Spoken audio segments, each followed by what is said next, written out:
indicative of what we've been doing. She started wanting to have things like printed out, and I was like, okay, it's not our problem. We have it 2 months. You want us to ship this kind of stuff? Like, let's do it. Enjoy it. I'm gonna get out of the way.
Call the hearing to order.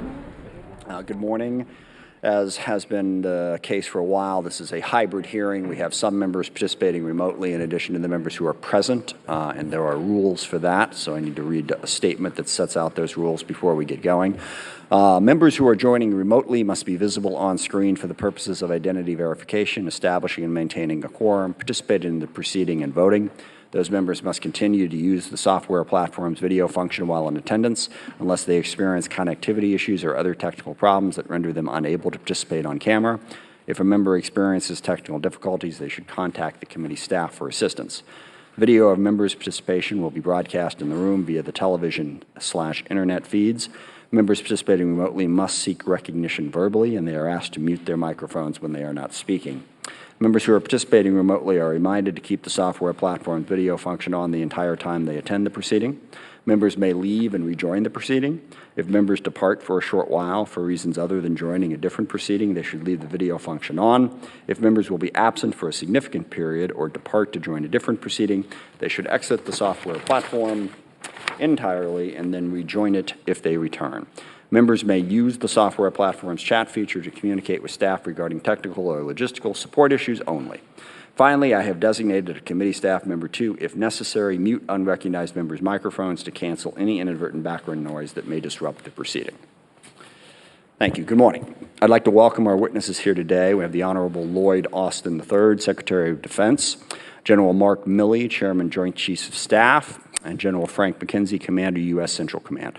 I want to thank them for the time today as they provide an update on the issues surrounding the end of the U.S. military mission in Afghanistan and our mission going forward, dealing with counterterrorism in South Asia and the continuing mission to try to get as many Afghans and any remaining Americans out of the country. Forward to what I hope will be a very important policy discussion. At the center of our examination of the U.S. military mission in Afghanistan is the desire to learn from our 20-year involvement there. We must have an open and honest analysis of everything that went into that, not just the events of the last year or 6 months. But before getting into that, we should take a moment to recognize the service of the over 800,000 men and women who served in Afghanistan over the last 20 years. More importantly, I would like to remember and honor the 2,461 who made the ultimate sacrifice, along with the over 20,000 who bore the physical wounds of war and those who bear the unseen wounds of war. While we will vigorously debate policy decisions related to the U.S. military mission in Afghanistan, I believe that I speak for the entire committee when we express our gratitude to those and their families who have sacrificed so much over those last 20 years.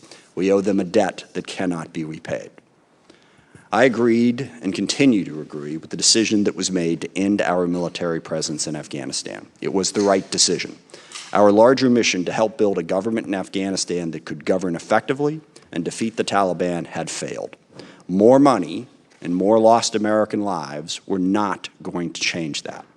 The events we witnessed in Afghanistan in the wake of the collapse of the Afghan government in August happened primarily because of this reality, because of the fundamental reality that our mission to try to stand up a government in place of the Taliban had failed. That reality is what caused the overwhelming majority of the problems that we faced. There was no easy or safe way to get everyone out of that country we wanted to get out. Yet in the face of that, our military conducted the largest human airlift in history, in coordination with the rest of the interagency and our allies, evacuating over 120,000 people. This evacuation, however, did not come without costs. We lost 13 U.S. service members and dozens of innocent Afghans due to ISIS-K's attack at the Abbey Gate on August 26. There was also a tragic mistake on August 29 when a drone strike killed as many as 10 civilians. Following this mistake, I and others expect to be provided with the results of the timely, comprehensive, and transparent investigation of this tragedy, including accountability measures and any changes to procedures that are deemed necessary. Importantly, our work is not done, as there are more who remain in Afghanistan who would like to leave. And we must work to ensure the interagency has all the tools required and is coordinated to assist those remaining individuals. There are some, going back to the issue of whether or not we should have left Afghanistan, who imagine that there was sort of a middle option, that we could have kept 2,500 troops there in a relatively peaceful and stable environment.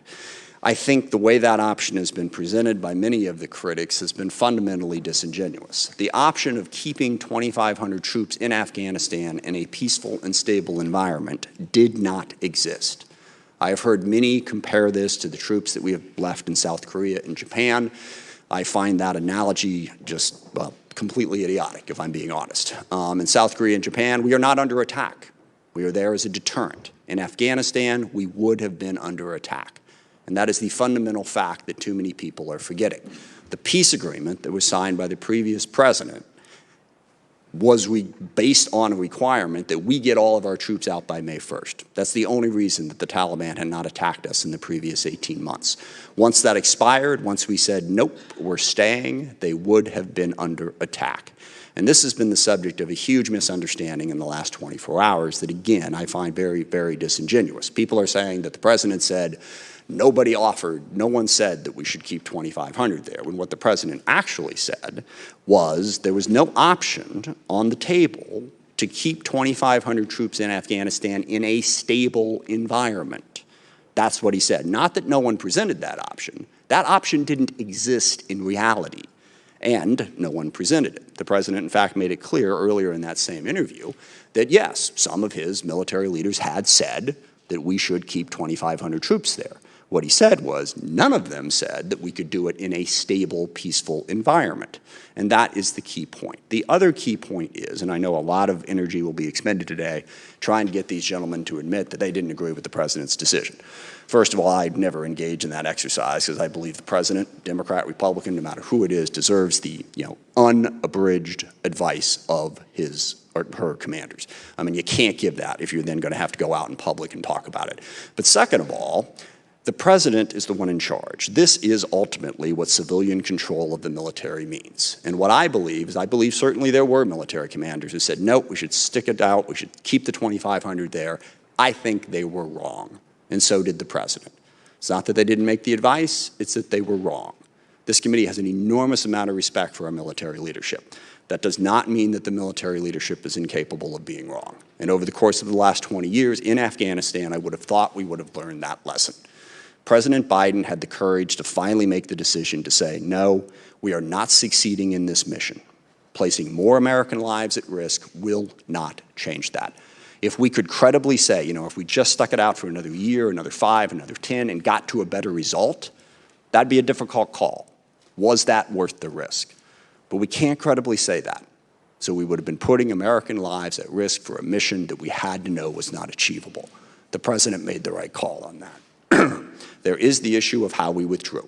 And I will say, and I've been critical of this, I think the effort to get the SIVs and the others who wanted to get out of Afghanistan certainly could have been handled better and could have been started sooner. It certainly seemed rushed, and I want to hear from our leaders today about how that played out. But again, let's remember that the other alternative was not easy. The alternative of let's start pulling people out sooner. The Ghani government, the government that was in charge of Afghanistan at the time we would have been doing this, was adamantly opposed to us pulling all of the military equipment and hundreds of thousands of their Afghan supporters out for obvious reasons. How would we have done that against the objection of the existing Afghan government while the Taliban were rolling across the countryside? It would not have been easy, no matter how it was done. But we do deserve an accounting for how those decisions were made forward. I think today is an excellent opportunity to do that. I look forward to the questions and answers as well as the testimony of our witnesses. And with that, I yield to the ranking member, Mr. Rogers. Thank you, Mr. Chairman. And while I have great admiration for my friend, the chairman, I could not disagree more with his observations about Afghanistan and the president's decision. The fact is, our coalition partners and our military leadership felt that we should have maintained our 2,500 troops there, along with this roughly 7,500 to 8,000 coalition troops, and the thousands of contractors that the Afghan army was dependent upon to fight successfully. And I think they could have continued, as they have in past years, to fight valiantly had we given that support and the president had listened to his general's advice. But regardless of how you feel about the decision to remove troops from Afghanistan, I think we can all agree that the withdrawal was an unmitigated disaster. Hundreds of Americans were left behind, thousands of Afghan allies stuck with little hope of escape, potentially billions worth of U.S.-provided military equipment now in the hands of the Taliban, thousands of hardened al-Qaeda and ISIS terrorists freed from prisons, 10 innocent Afghans, including 7 children, killed in a botched airstrike. But worst of all, 13 brave Americans, service members, were murdered by a coward in a suicide vest. What's more infuriating is that all this could have been avoided if the president had a plan. In briefings and hearings since April, we've demanded to know a plan to A, safely evacuate Americans and Afghan allies, and B, conduct counterterrorism operations. For 4 months, the response from the Biden administration was, we're working on it. Now it's clear they never had a plan. The president repeatedly assured the American people that the Taliban takeover was not inevitable, that we had plenty of time to safely evacuate Americans and Afghan allies, that this was not going to be a fall like Saigon. As late as August 19th, the president promised us that if there's an American citizen left, we're going to stay to get them all out. Now it's clear the president has misled us more than once. On August 31st, hundreds of Americans left behind, the 13 service members murdered. The president stood in the East Room of the White House and called the withdrawal, quote, an extraordinary success, close quote. I fear the president is delusional. This wasn't an extraordinary success. It was an extraordinary disaster. It will go down in history as one of the greatest failures of American leadership. We're here today to get answers on how the hell this happened. I expect our witnesses to give us an honest accounting of exactly what went wrong. I also want answers on how we're going to conduct counterterrorism operations. This wasn't an extraordinary success. It was an extraordinary disaster. It will go down in history as one of the greatest failures of American leadership. We're here today to get answers on how the hell this happened. I expect our witnesses to give us an honest accounting of exactly what went wrong. I also want answers on how we're going to conduct counterterrorism operations now that we have zero presence in Afghanistan. This was the first question we asked you in April, and we still don't have an answer. According to the latest intelligence assessment, it could be as little as 12 months before al-Qaeda will use Afghanistan as a base to conduct airstrikes or strikes against the United States, and that's unacceptable. And this talk of over-the-horizon capability is a farce. Sure, we can send a drone out to take out a terrorist, but we didn't know where the terrorists are. Without persistent ISR capabilities or reliable intelligence on the ground, that's impossible. We have neither of those now. It doesn't help that we need to fly that drone nearly 1,600 miles to reach Afghanistan, leaving little time on station, or that we have to fly over Pakistan, an ally of the Taliban, who could revoke overflight privileges at any time. None of this is giving us much confidence that this administration can successfully conduct counterterrorism in Afghanistan. We want to know what capabilities we need, where they will be based, and how they'll be used. In other words, we want to see a plan, and we want to see it today. Because frankly, after this debacle of a withdrawal, I don't think anyone can trust anything this president says about Afghanistan. Mr. Chairman, I yield back. Mr. Secretary, you are recognized. Chairman Smith, Ranking Member Rogers, members of the committee, thank you for the opportunity to appear before you today to discuss our recent drawdown and evacuation operations in Afghanistan. I'm pleased to be joined by Generals Milley and McKenzie, who I know will be able to provide you with additional context. I am incredibly proud of the men and women of the U.S. Armed Forces who conducted themselves with tremendous skill and professionalism throughout the war, the drawdown, and the evacuation. Over the course of our nation's longest war, 2,461 of our fellow Americans made the ultimate sacrifice, along with more than 20,000 who still bear the wounds of war, some of which cannot be seen on the outside. Now, we can discuss and debate the decisions, the policies, and the turning points since April of this year, when the President made clear his intent to end American involvement in this war. And we can debate the decisions over the last 20 years that led us to this point. But the one thing not open to debate is the courage and compassion of our service members, who, along with their families, served and sacrificed to ensure that our homeland would never again be attacked the way it was on September 11, 2001. I had the chance to speak with many of them during my trip to the Gulf region a few weeks ago, including the Marines who lost 11 of their teammates at the Abbey Gate in Kabul on the 26th of August. I've never been more humbled and inspired. They are rightfully proud of what they accomplished and the lives they saved in such a short period of time. The reason that our troops were able to get there so quickly is because we planned for just such a contingency. We began thinking about the possibilities for a non-combatant evacuation as far back as this spring. By late April, 2 weeks after the President's decision, military planners had crafted a number of evacuation scenarios. In mid-May, I ordered CENTCOM to make preparations for a potential non-combatant evacuation operation. And 2 weeks later, I began pre-positioning forces in the region to include 3 infantry battalions. On the 10th of August, we ran another tabletop exercise around a non-combatant evacuation scenario. We wanted to be ready, and we were. By the time that the State Department called for the NEO, significant numbers of additional forces had already arrived in Afghanistan, including leading elements of the 24th Marine Expeditionary Unit, who were already on the ground in Kabul. Before that weekend was out, another 3,000 or so ground troops had arrived, including elements of the 82nd Airborne. To be clear, those first 2 days were difficult. We all watched with alarm the images of Afghans rushing the runway in our aircraft. We all remember the scene of confusion outside. Sorry, we'll get that under control. Go ahead, sir. Outside the airport, but within 48 hours, our troops restored order and the process began to take hold.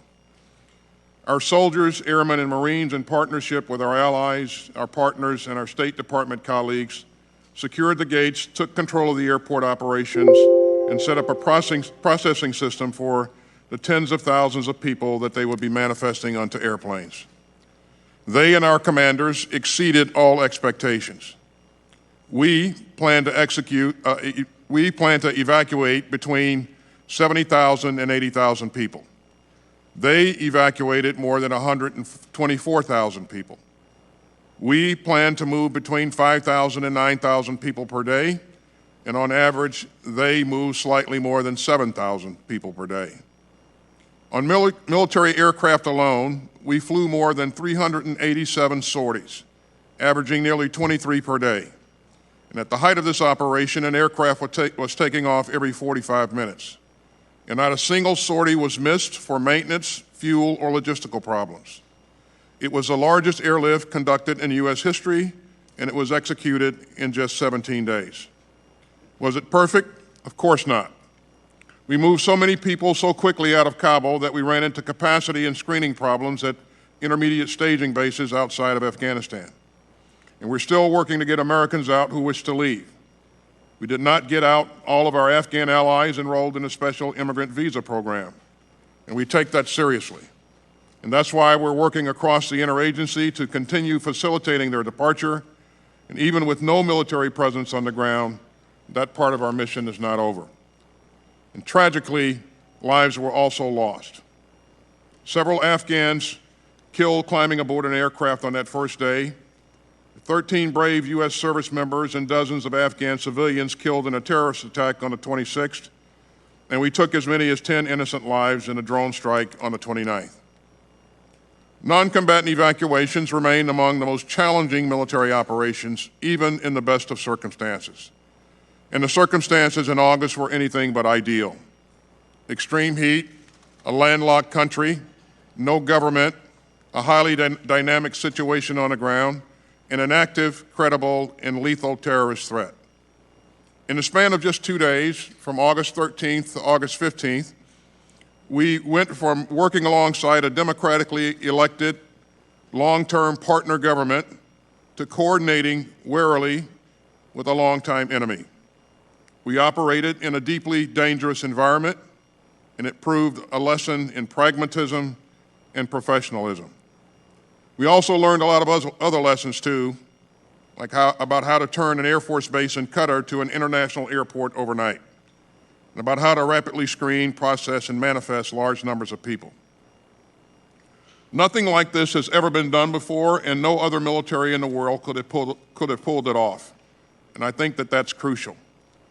And I know that members of this committee will have questions on many things, such as why we turned over Bagram Airfield, and how real our over-the-horizon capability is, and why we didn't start evacuation sooner, and why we didn't stay longer to get more people out. So let me take each in turn. Retaining Bagram would have required putting as many as 5,000 U.S. troops in harm's way just to operate and defend it. And it would have contributed little to the mission that we had been assigned, and that was to protect and defend the embassy, which was some 30 miles away. And that distance from Kabul also rendered Bagram of little value in the evacuation. So staying at Bagram, even for counterterrorism purposes, meant staying at war in Afghanistan, something that the President made clear that he would not do. And as for over-the-horizon operations, when we use that term, we refer to assets and target analysis that come from outside the country in which the operation occurs. These are effective and fairly common operations. And just days ago, we conducted one such strike in Syria, eliminating a senior al-Qaeda figure. Over-the-horizon operations are difficult, but absolutely possible. And the intelligence that supports them comes from a variety of sources and not just U.S. boots on the ground.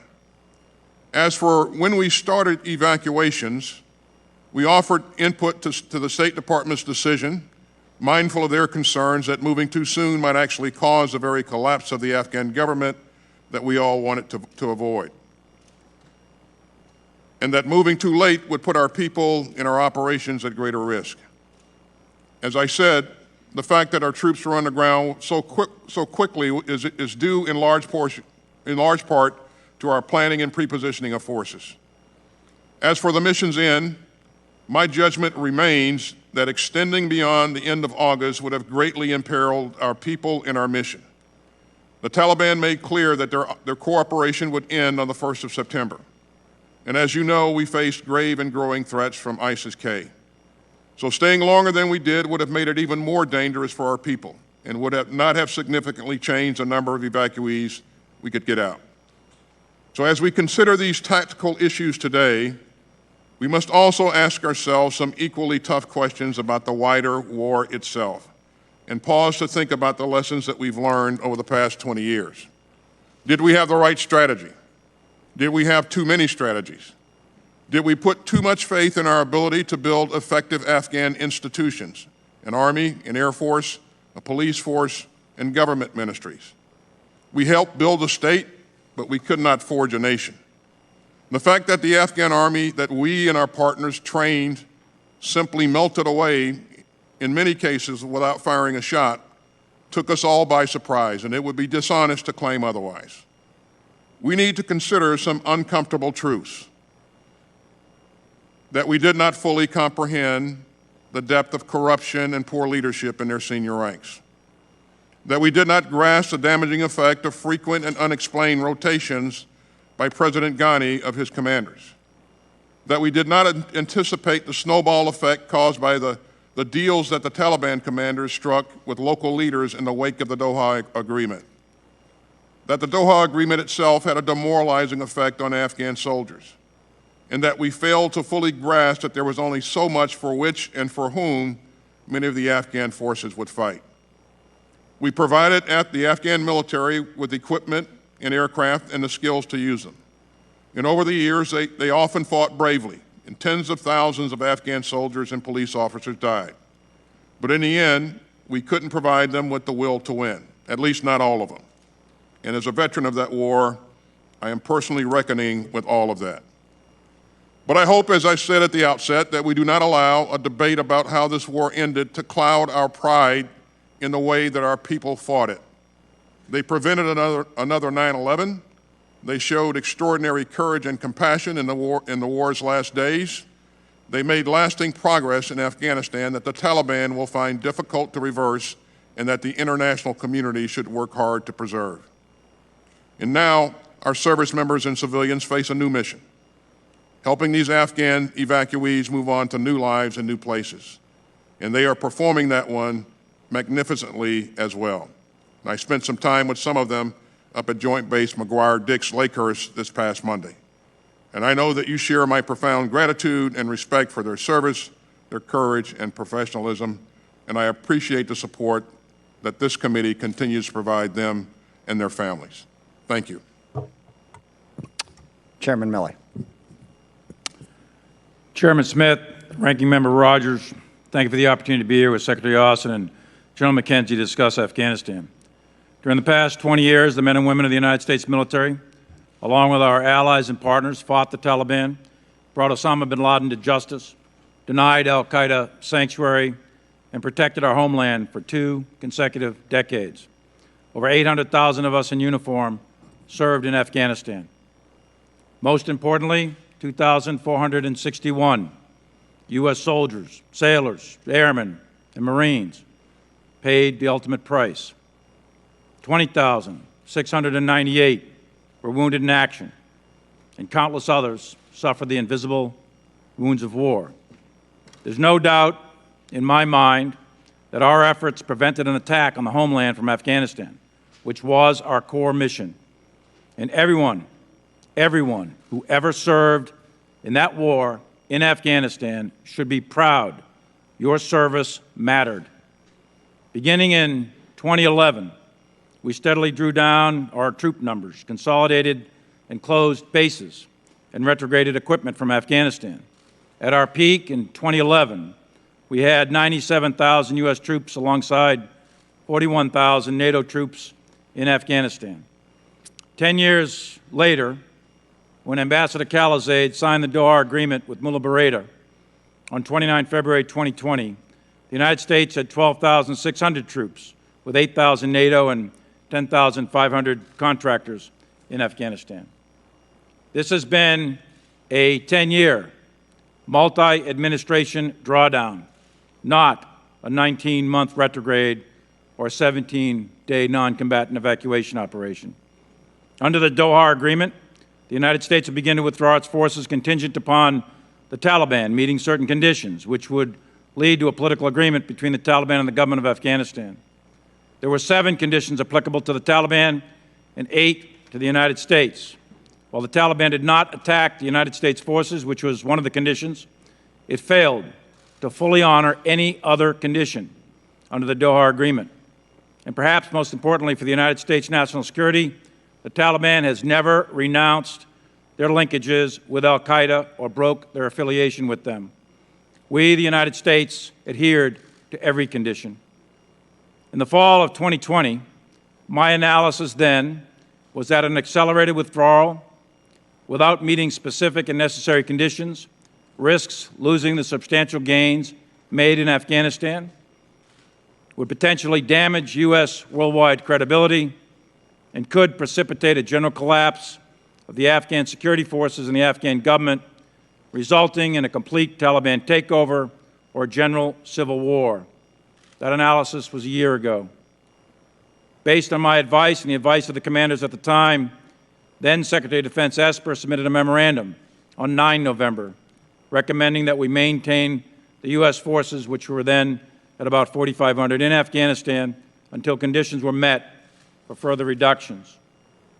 2 days later, on 11 November, I received an unclassified signed order directing the United States military to withdraw all forces from Afghanistan by 15 January 2021. After further discussion regarding the risks associated with such a withdrawal, the order was rescinded. On 17 November, we received a new order to reduce troop levels to 2,500 plus enabling forces no later than 15 January. When President Biden was inaugurated, there were approximately 3,500 U.S. troops, 5,400 NATO, and 6,300 contractors in Afghanistan, tasked to train, advise, and assist a small contingent of counterterrorism forces. And the strategic situation was stalemate. The Biden administration, through the National Security Council process, conducted a rigorous interagency review of the situation in Afghanistan in February, March, and April.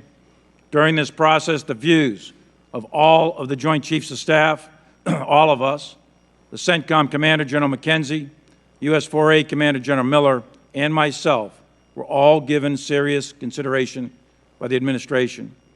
We provided a broad range of options in our assessment of their potential outcomes.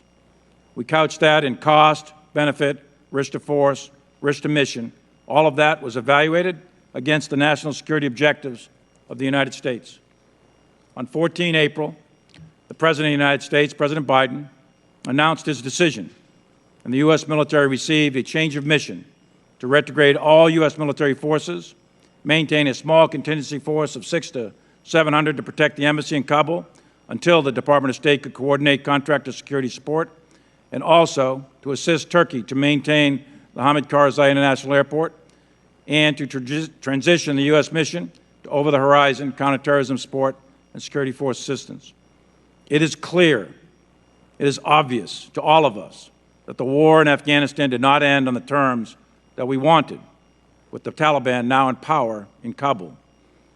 Although the NEO was unprecedented and is the largest air evacuation in history, it was a tactical, operational, and logistical success, evacuating 124,000 people. The war was a strategic failure. It came also at an incredible cost in the end, with 11 Marines, 1 soldier, and a Navy corpsman. These 13 gave their lives so that people they never met would have an opportunity to live in freedom. And we must remember that the Taliban was and remains a terrorist organization, and they still have not broken with al-Qaeda. I have no illusions who we are dealing with. It remains to be seen whether or not the Taliban can consolidate power or if the country will further fracture into civil war. But we must continue to protect the United States of America and its people from terrorist attacks from Afghanistan. A reconstituted al-Qaeda or ISIS with aspirations to attack the United States is a very real possibility. And those conditions, to include activity in ungoverned spaces, could present themselves in the next 12 to 36 months. That mission will be much harder now, but not impossible, and we will continue to protect the American people. Strategic decisions have strategic consequences. Over the course of 4 presidents, 12 secretaries of defense, 7 chairmen, 10 CENTCOM commanders, and 20 commanders in Afghanistan, and hundreds of congressional delegation visits and 20 years of congressional oversight, there are many lessons to be learned. Among those lessons is the unprecedented speed of the collapse of the ANSF. However, one lesson we can never forget is that every soldier, sailor, airman, and Marine who served there for 20 years protected our country against attack from terrorists. And for that, we all should be forever grateful, and those soldiers, sailors, airmen, and Marines should be forever proud. Mr. Chairman, with your permission, I'd like to address a couple of comments about my personal conduct that's been in the media lately. Yes, Mr. Chairman, you may. Go ahead. I've served this nation for 42 years. I've spent years in combat and buried a lot of my troops who died while defending this country. My loyalty to this nation, its people, and the Constitution hasn't changed and will never change as long as I have a breath to give. My loyalty to the Constitution and to this nation is absolute, and I will not turn my back on my fallen. With respect to the Chinese calls, I routinely communicated with my counterpart, General Lee, with the knowledge and coordination of civilian oversight. I am specifically directed to communicate with the Chinese by Department of Defense guidance in a document known as the Policy Dialogue System. These military-to-military communications at the highest levels are critical to the security of the United States in order to deconflict military actions, manage crisis, and prevent war between great powers armed with nuclear weapons. The calls on 30 October and 8 January were coordinated before and after with Secretary Esper and Acting Secretary Miller's staffs and the interagency. The specific purpose of the October and January calls was generated by concerning intelligence which caused us to believe the Chinese were worried about an attack by the United States. And last night I briefed that intelligence in detail to the Senate Armed Services Committee, and I'll be happy to brief it to any member or group of members at your discretion in a classified session. And I know, and I am certain, President Trump did not intend on attacking the Chinese, and it is my directed responsibility by the Secretary of Defense to convey that intent. My task at that time was to de-escalate. My message was, again, consistent: calm, steady, de-escalate. We're not going to attack you. At Secretary of Defense Esper's direction, I made a call to General Lee on 30 October. 8 people sat in that call with me, and I read out the call within 30 minutes of the call ending. On 31 December, the Chinese requested a call with me. The Department's Deputy Assistant Secretary of Defense for Asia-Pacific Policy helped coordinate my call, which was then scheduled for 8 January. And he made a preliminary call on 6 January. 11 people attended the call with me, and readouts of this call were distributed to the interagency that same day. On 14 December, then Acting Secretary of Defense Miller had been briefed on the entire program. Shortly after my call ended with General Lee, I informed both Secretary of State Pompeo and White House Chief of Staff Meadows about the call, among several other topics. Soon after that, I attended a meeting with Acting Secretary Miller, where I briefed him on the call. Later that same day, on 8 January, Speaker of the House, Nancy Pelosi, called me to inquire about the President's ability to launch nuclear weapons. I sought to assure her that nuclear launch is governed by a very specific and deliberate process. She was concerned and made various personal references characterizing the President. I explained to her that the President is the sole nuclear launch authority, but he doesn't launch them alone, and that I am not qualified to determine the mental health of the President of the United States. There are processes, protocols, and procedures in place and I repeatedly assured her there is no chance of an illegal, unauthorized, or accidental launch of nuclear weapons. The Presidential Directive and SecDef directives, the Chairman is part of this process to ensure that the President is fully informed when determining the use of the world's deadliest weapons. By law, I am not in the chain of command, and I know that. However, by Presidential Directive and Department of Defense instruction, signed by the President and Secretaries of Defense, I am in the chain of communication to fulfill my legal statutory role as the President's primary military advisor. After the Speaker Pelosi call, I convened a short meeting in my office with key members of my staff to refresh all of us on these procedures, which we practice 3 times a day at the action officer level. Additionally, I immediately informed Acting Secretary of Defense Miller of her call. At no time was I attempting to change or influence the process, usurp authority, or insert myself into the chain of command. But I am expected to give my advice and ensure the President is fully informed on military affairs. I am submitting for the record, and I believe you have it, a couple of memorandums for record, in addition to detailed timelines, and I am happy to discuss in further detail in either classified or unclassified sessions with any or all of you about my actions surrounding these events. I welcome a thorough walkthrough. I'll be happy to provide whatever documents, phone logs, emails, memoranda, witnesses, or anything else you want that will help you understand these events. My oath is to support the Constitution of the United States of America against all enemies, foreign and domestic, and I will never turn my back on that oath. I firmly believe in civilian control of the military as a bedrock principle and essential to the health of this republic, and I'm committed to ensuring the military stays clear of domestic politics. Thank you, Chairman, for the extra time, and I look forward to your questions. Thank you. Excuse me. General McKenzie. Chairman Smith, Ranking Member Rogers, distinguished members of the committee, thanks for the opportunity to testify about recent events in Afghanistan. As the theater commander, I will confine my opening remarks to those matters that were under my direct operational control, specifically the withdrawal of U.S. forces and the subsequent non-combatant evacuation operation. These were 2 distinct combat missions, both conducted in contact with the enemy. We had a plan for each of them. We executed those plans. And thanks to the valor and dedication of thousands of men and women in harm's way, we completed both missions, fulfilling the President's order to withdraw all U.S. forces and evacuating over 124,000 non-combatants from Afghanistan. I last appeared before this body only days after President Biden announced his decision to withdraw all U.S. forces from that country, and my testimony regarding that decision is already a matter of public record. I'll only reiterate that I had an opportunity to offer my professional advice to the President through the Secretary, and I am confident that he weighed it carefully. That's all any commander can ask. Once the President made his decision, my headquarters and that of U.S. Forces Afghanistan under General Scott Miller made the withdrawal of our forces our top priority. We did this in close coordination with our allies and partners. Every departure of every element was carefully synchronized across the coalition and with our Afghan partners. On no occasion were they caught unaware by our movements. Every base was handed off to Afghan forces according to a mutually understood plan. This is particularly true of Bagram Airfield.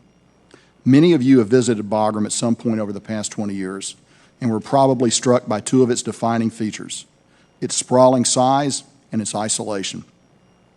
Virtues for most of its lifespan, they rendered it untenable under the circumstances. The guidance I received in April was to conduct the complete withdrawal of U.S. combat forces and plan for a diplomatic security force of absolutely no more than 650 service members.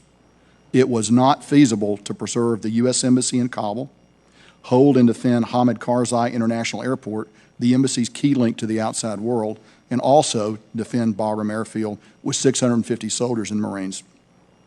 This is important. The Bagram option went away when we were ordered to reduce our presence to the 650 personnel in Kabul. I'd like to shift briefly to the NEO, which, as I have noted, was a completely different operation than the withdrawal. They were separate. The withdrawal began in April following the President's direction. The decision to conduct a NEO rested with the Department of State, and they made that decision on 14 August. In our NEO planning, Central Command assumed that we would have to bring out a very large number of people. We did not regard the size of a potential NEO as overwhelming or too much to accomplish. We did not regard a Taliban takeover as inevitable, but neither did we rule it out. And we identified critical indicators of an impending collapse of the Afghan National Defense Forces. We crafted branches to our base plan to account for a complete collapse of the Afghan security forces. The Secretary took action in May to make forces available to me for planning. On July the 9th, I requested that our base NEO force, the core package that would go in, be put on 96-hour prepare-to-deploy orders. By August 11th, it was evident to me that Kabul was at risk, and I requested the deployment of a brigade of the 82nd Airborne Division and other elements of our own alert pre-planned force package. And I requested that they be deployed into HKIA, Hamid Karzai International Airfield. These forces flowed swiftly into theater, even as the Afghan National Defense Forces disintegrated, allowing thousands of civilians access to the airfield. Working with Afghan partners composed of elite commando units who did not fall apart, and our arriving NEO forces, on August the 16th, we cleared the airfield and resumed flight operations in a matter of hours. With security reestablished by a force ultimately comprising 5,784 U.S. troops, 8 maneuver battalions, and hundreds of coalition forces, operations continued without interruption until our final flights. By that time, we evacuated over 124,000 people from Afghanistan. This was a difficult mission, made possible by the exceptional professionalism and valor of the joint force on the ground in Afghanistan and across the entire world. I would specifically like to use this opportunity to thank the C-17 crews of the Air Mobility Command for a feat rivaling and exceeding, in fact, the Berlin airlift. Moments after the last of the final 5 C-17s lifted off from HKIA, I held a briefing with the Pentagon press corps and expressed my gratitude and admiration for the forces who carried out this NEO. I also provided various figures that conveyed the magnitude of their accomplishment. I won't reiterate those figures here and now, but I will say that after the passage of nearly a month, my pride in their accomplishment remains undiminished.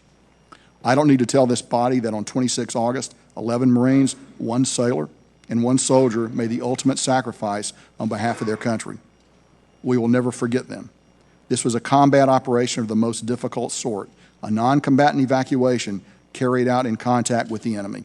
The enemy in this case was ISIS Khorasan, a vile, tenacious foe that would undoubtedly have killed many, many more Americans and innocent Afghans at HKIA if it were not for the vigilance of our forces there. On 29 August, we undertook an MQ-9 strike against what we thought was an imminent threat to HKIA. That strike was a mistake, and I take full responsibility for that strike. I was under no pressure from any quarter to conduct the strike. It was based on our intelligence read of the situation on the ground. While in many cases we were right with our intelligence and forestalled ISIS-K attacks, in this case we were wrong, tragically wrong. I appreciate that there are many other topics of interest to this committee, and I look forward to answering your questions on all of them. I'll close here by reiterating my profound gratitude and appreciation for every soldier, sailor, Marine, airman, and guardian, as well as our intelligence and Department of Defense and Department of State comrades who contributed to each of these difficult missions. I remain humbled by their sense of duty and courage. Thank you. Thank you. Ms. Secretary, I want to drill down a little bit on the keeping 2,500 troops there. And I'm struck as I listen to the comments that I think the real problem here is you have to make decisions in the real world. You don't get to imagine an outcome that would make it more palatable. And I think that's what really factored into the 2,500. And as we talk about the 13 service members who died and attacked the leadership here for not having prevented that, how you can do that and then advocate that we should have stayed in Afghanistan longer so that more service members, I guess the only way you can advocate that is to imagine a scenario whereby we could have stayed in a chaotic war zone, not had soldiers get killed, not have made any mistakes. You know, how you can not make mistakes in that chaotic environment, I don't know. And every member serving on this committee has been in those environments in one way or another. So you don't have the luxury of waving a magic wand and making all the problems go away and simply making a decision where nothing goes wrong. And it's really frustrating to hear people advocate that we should stay and still decry what happened. Do you think fighting in a war zone, there wouldn't be similar mistakes if we had stayed there for another 5 or 10 years, more civilians killed accidentally, more U.S. service members dead in exactly the same way that we just saw? Sorry, that's very frustrating. But could you talk to us a little bit about the 2,500 service members who could have been left there, and how you approached that decision, and what exactly, well, not what exactly your advice was to the President for what I said earlier, but how you approached that decision and how you attempt to deal with that while advising the President? Well, first of all, Chairman, let me be clear that I support the President's decision to end the war in Afghanistan. I did not support staying in Afghanistan forever. And let me also say, we've talked about the process that we use to provide input to the President. I think that process was a very thorough and inclusive policy process, and the recommendations of the commanders were taken into consideration, discussed, and deliberated on throughout that process. As you indicated, I will always keep my recommendations to the President confidential, but I would say that in my view, there was no risk-free status quo option. I think that the Taliban had been clear that if we stayed there longer, they were going to recommence attacks on our forces. I think while it's conceivable that you could stay there, my view is that you would have had to deploy more forces in order to protect ourselves and accomplish any missions that we would have been assigned. It's also my view, Mr. Chairman, that the best way to end this war was through a negotiated settlement, and sadly, that did not happen.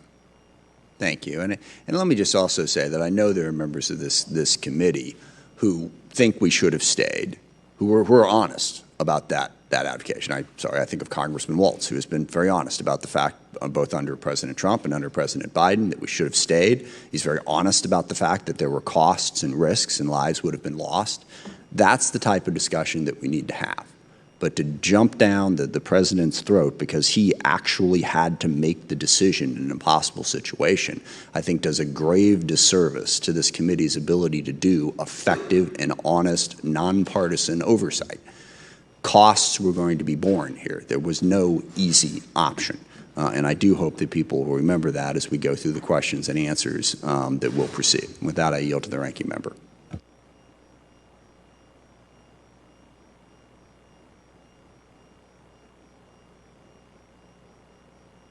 Thank you, Mr. Chairman. General Milley, was the DOD in charge of making decisions about troop strength in this withdrawal, or were you in a support role?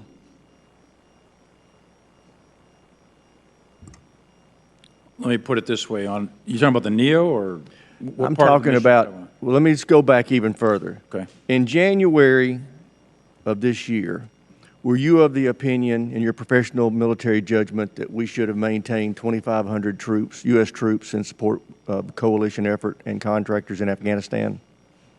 Yeah, my assessment that I read in the opening statement remained consistent. Did that professional military opinion change over the course of the next few months? Not until presidential decision, and I rendered my opinions, and it was a fulsome debate on all of that. And once decisions are made, then I'm expected to execute lawful orders. And you've made that very clear. So my question is, when the troop levels were ordered to be drawn down to 0 and first stopping at 650, as General McKenzie outlined, was that your decision or General McKenzie's decision to draw down to 650? It was a task and then a troop-to-task analysis, with the task being to go to 0, but you also have to defend the embassy. So I'm thinking about the chain of command. Somebody's making decisions about troop levels, and my understanding is it was not the DOD. It was the State Department or the White House. I want to know who said we're going to go from 2,500 to 650 and just protect Kabul and the State Department. It was a military analysis that 600 to 700 could adequately defend the embassy until contractors come up, and that was then approved up through the chain and approved at the highest levels. Who made the decision? I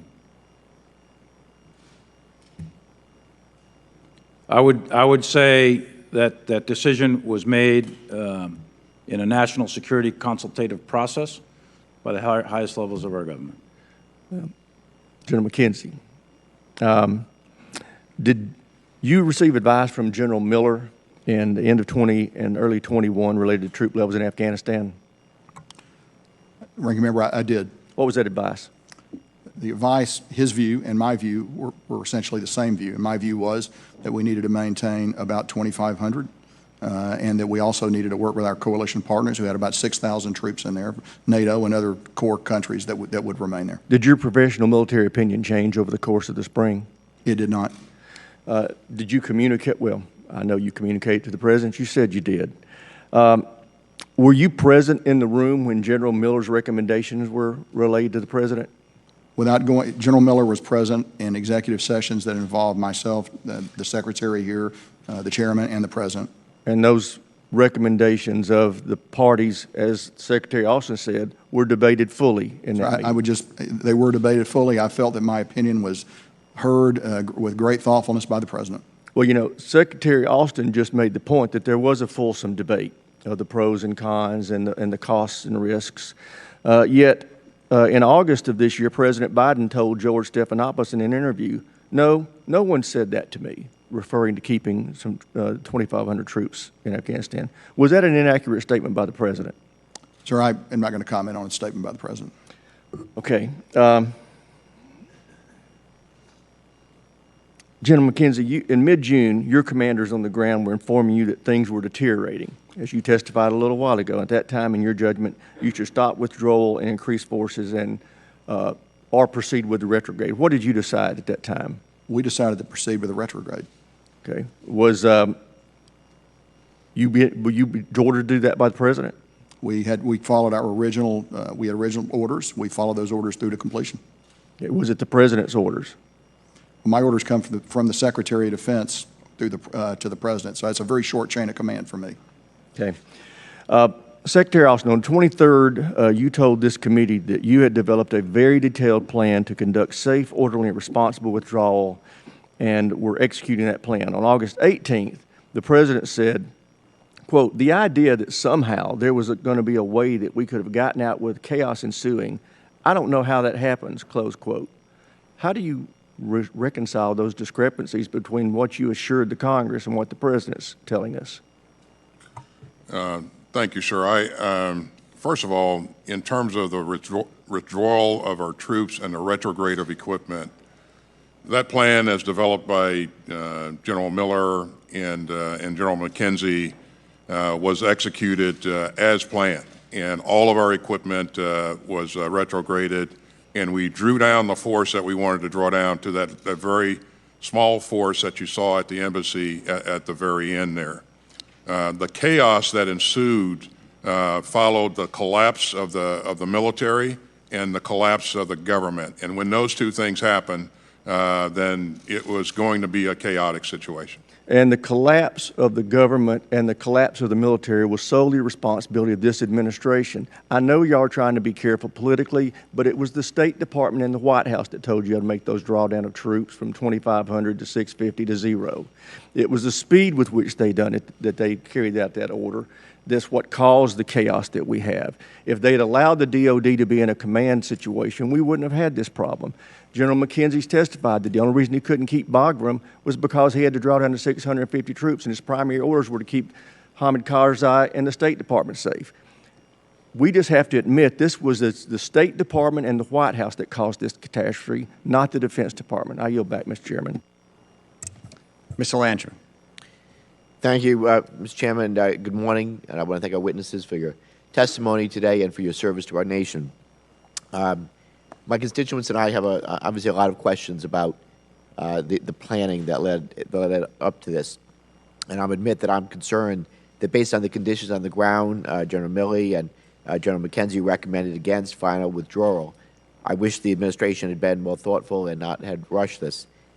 I've yet to hear the answer to the question, though, of why did we not start withdrawing American citizens and SIVs sooner? We knew we were going to be withdrawing, whether we started doing that withdrawal of the Americans and SIVs in January or May or sooner than the actual execution of the order to withdraw. I'd like that question answered.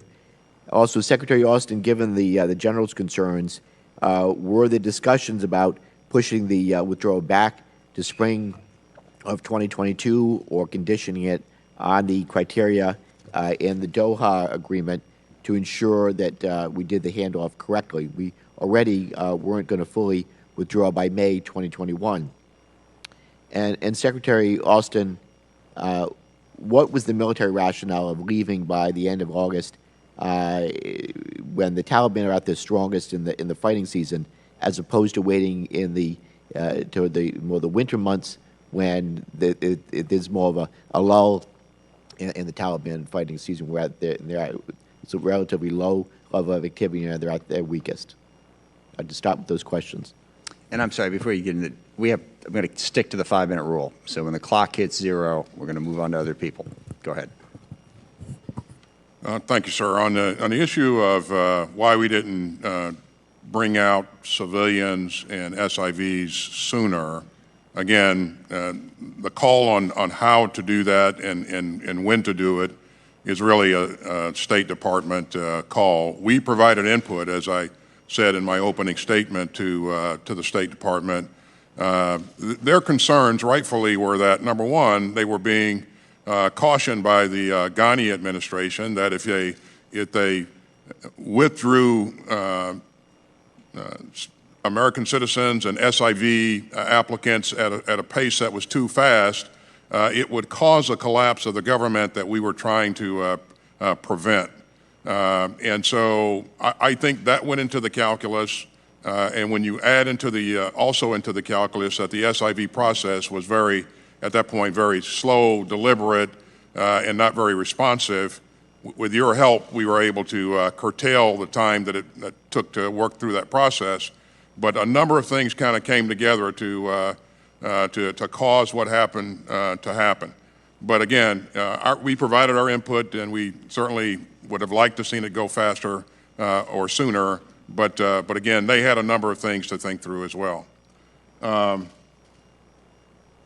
In terms of adjusting, or why the president chose to leave in the summer versus waiting until the next year, obviously a number of things went into his decision calculus. But as we came on board, the agreement that had been made was that we were going to depart by May 1. We were able to work to get more time to ensure that we could conduct a deliberate and safe and orderly retrograde.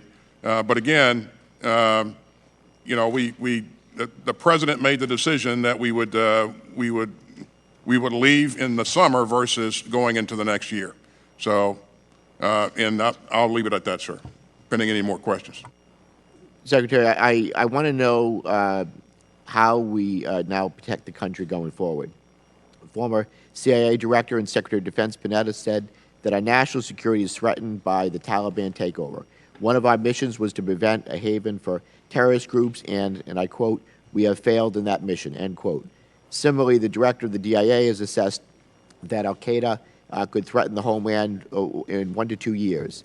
So I agree that over-the-horizon operations can be effective.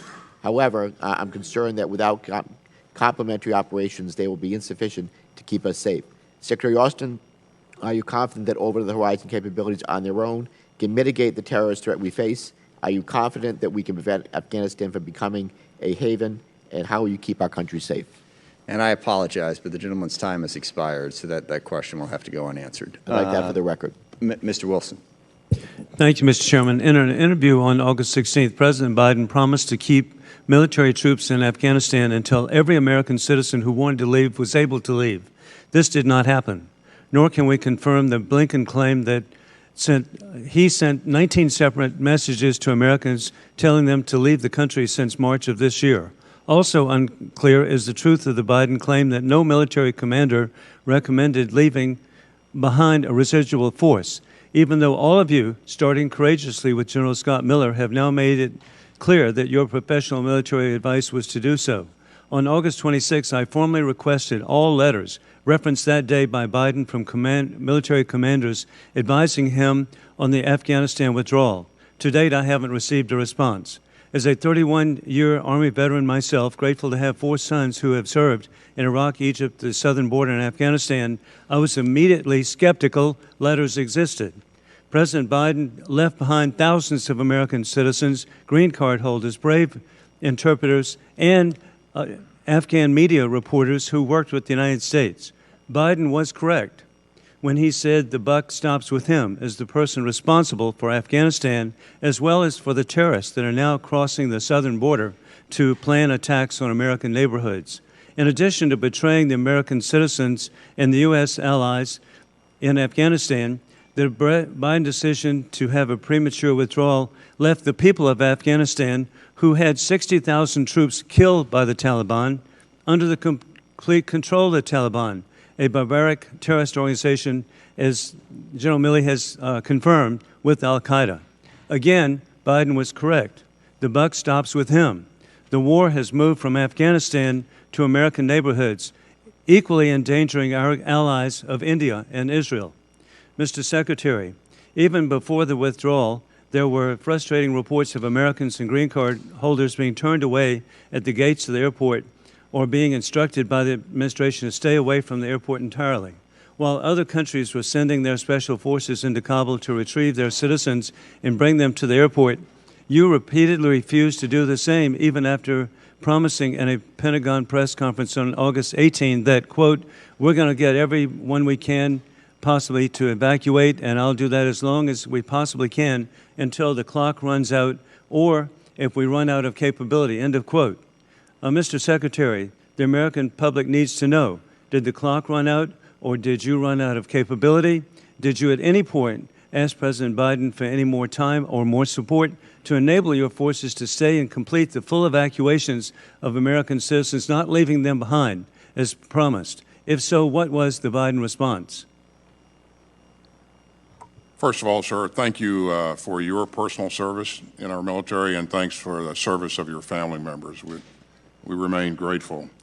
On the issue of evacuating American citizens and SIV holders or SIV applicants, this work continues on. We're not finished, and we'll make sure that we stay focused on this to get out every American citizen that wants to leave and has the right credentials to be able to leave. On the issue of the security at the airport, it was my assessment, and I remain convinced of this, that the risk to mission and risk to force was beyond significant. And had we stayed there much longer, we would have endured continued attacks by ISIS-K and potentially the Taliban. And you know, as each day went forward, as that risk increased, you know, we stood to have aircraft shot down. We stood to have people injured additional people injured on the airfield. And so as we weighed those risks. Mr. Secretary, I need to have this completed. And in fact, I'll be sending you questions for the record. And I really want to know how many Americans have been left behind. And so we'll get that, but I will be providing questions for the record. But I sadly believe that American families today are at a greater risk of murderous attacks at home than ever before. You talked about the attacks at the airport. No, they're coming here. And that is that in history, we are at greater risk. Suicide bombers can operate from the safe haven of Afghanistan, just as 9/11, and with the open southern borders. The example of May 8th, mass murder of over 80 girls in Kabul should have not been forgotten. The buck stops with 13 murdered Marines. Mr. Biden is disregarding the military advice, and I believe the President should resign. I yield back. I'm prepared to begin my questions, Mr. Chair. Mr. Larson is recognized for 5 minutes. Heads up, I don't have a speech, so I'm launching into my questions right now, so get ready to answer them. With regards, General Milley, with regards to the November 11th unclassified signed order, whose signature was on that order? Former President Trump. Okay, and then 6 days later, that was rescinded after Correct. discussion. Is that correct? Correct. And were the what were the top three concerns with that particular order? Well, the instruction had two lines. Line one was withdraw all force of U.S. military forces from Somalia by 31 December. Second sentence was withdraw all U.S. military forces from Afghanistan by 15 January. So I went over and spoke to the White House, had some conversations with some folks, not the president. Sure. And we discussed the cost, risk, benefit, et cetera, and the feasibility, acceptability, and suitability of that order. Okay. All right. It was subsequently rescinded. Was that the first time? Well, I asked Secretary Austin in the last 20 years, given the history in Afghanistan, is that the first order at all that's come out asking for a withdrawal? Did we have withdrawal plans or withdrawal orders at all in the last 20 years from Afghanistan?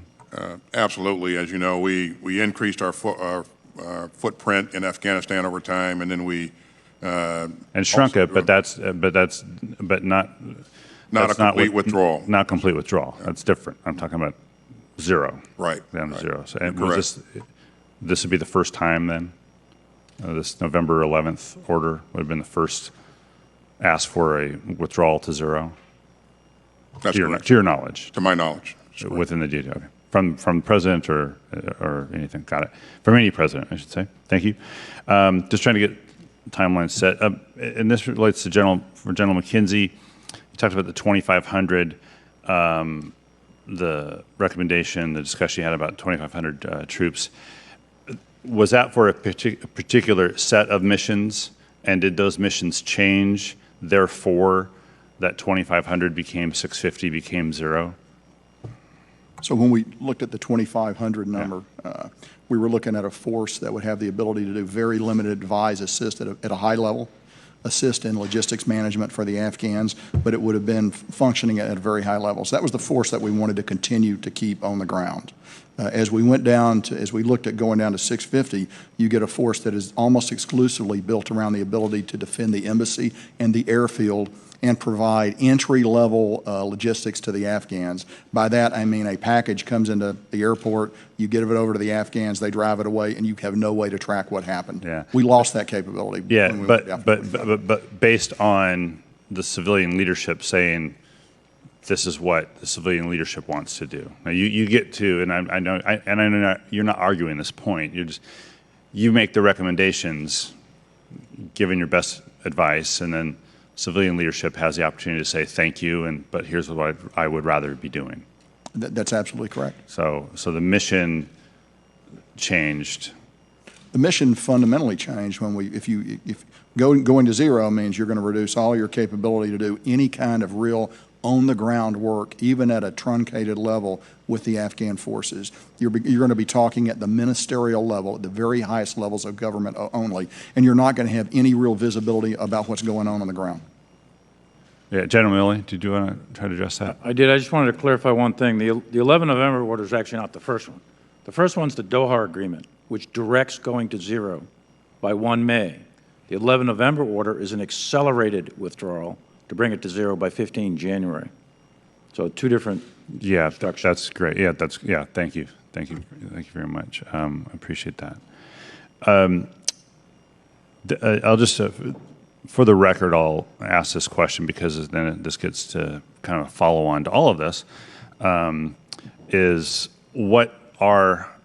do you define over-the-horizon capabilities, and what are those specifically? And how do we execute those? And we're going to explore that a little bit more probably here today. Sir, I'll be prepared. We have 15 seconds, so I'll be prepared to talk a little bit about it today, but I think more importantly, I'll be prepared to come over at the direction of the Secretary and provide a classified briefing. I think it'd be very helpful, and there may be an opportunity in the future to travel to the region and hear directly what it looks like on the ground. With the Chairman's permission, sir, I would offer that briefing by General McKenzie, along with joint staff representation and my policy people as well. Yeah, we will definitely be following up on that. I mean, the issue of what we do going forward to deal with the counterterrorism threat out of South Asia is something this committee has already looked at and will continue to look at for a very long time. Mr. Turner is recognized. Thank you, Mr. Chairman. I serve on both the House Armed Services Committee and the Intelligence Committee. The Intelligence Committee has already been briefed from the intelligence community concerning their participation of the August 29th drone attack. General McKenzie, you've taken in front of us full responsibility for that. I have a series of information that I would like released to this committee so that we can adequately provide oversight to what occurred on August 29th. What we know from your prior statements is that you did not know who it was who was in the car, whose house it was, or who or how many people were in the house. This greatly concerns me as we look to the over-horizon claims that the administration has of its ability for counterterrorism. You did not, as your goal was stated, thwart or disrupt an imminent attack. You killed an innocent man, and yet an attack didn't happen. So there are serious questions concerning both the information that you had and the manner in which the execution occurred. So I would request that it be released to this committee and the Intelligence Committee, relevant video excerpts from the drones of August 29th, the protocols that were in place prior to this drone attack mission, the intelligence that an attack was imminent against our